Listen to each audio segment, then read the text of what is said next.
Таман помислив, што нешто ова бугариве ми се молчеливи во последно време, кога ите ги нив се јавија дека се тука. Бугарскиот национализам се разбуди од зимскиот сон како првите кокичиња во февруари. А што ги налути? Најпростата споредба на факти со кој целосно се урива нивната изместена теза за некакви си огромни малцинства на бугарите во Македонија и Албанија. Што да им кажам? Самите се зафркнаа со тоа кампањата за бугаризација на македонците во Албанија. Затоа што премиерот е во право, според официјалните статистички бројки од пописите, во Албанија има околу 8.000 бугари, а во Македонија околу 3.500.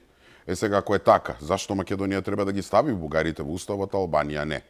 Тоа е таа абсурдност на бугарската политика. Но мислам дека вистинската причина за тоа што повторно се кренаа не е оваа изјава на Мицковски, туку фактот што оваа влада, за разлика од претходната, не дава никакви сигнали дека има намера да попушти. И не само тоа, туку е трната во голема дипломатска офанзива за да ги докаже своите аргументи ни светот. Македонија плати висока цена за членството во НАТО, но и денес се соочуваме со двојни стандарди. Македонија заслужува праведен и извесен пат кон ЕУ, кажа Мицковски пред европските челници во Минхен. Ваквите изјави ги болат. И не само тоа, туку тој од Минхен веднаш заминува за Вашингтон. Значи посети, средби со влијателни личности, лобирање за евроинтеграциите. Конечно, нашата дипломатија работи на начин како што треба со цел заштита на националните интереси.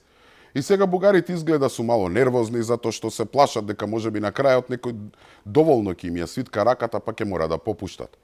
Затоа што не име баш се едно што Мицковски за помалку од еден месец 2 пати оди за Вашингтон, а знаат дека во Белата куќа има нов шериф кој е непредвидлив и на кого не му треба многу за да удри по некого што мисли дека се изживува. Значи, втор пат во Вашингтон за еден месец. Блиски врски со новата администрација, делење на слични политички ставови во однос на многу прашања. Ова се тие работи кои ги плашат бугарите. И затоа во хор трнаа да удираат по македонскиот премиер. Како и да е, мислам дека џабе ќе им биде. Попуштање и отстапки веќе нема, а во светот и Европа веќе дуваат различни ветришта. Па ако имаме и малку среќа, можда конечно, барем еднаш, работите ќе трнат во наша полза. Ќе видиме, сепак рано е.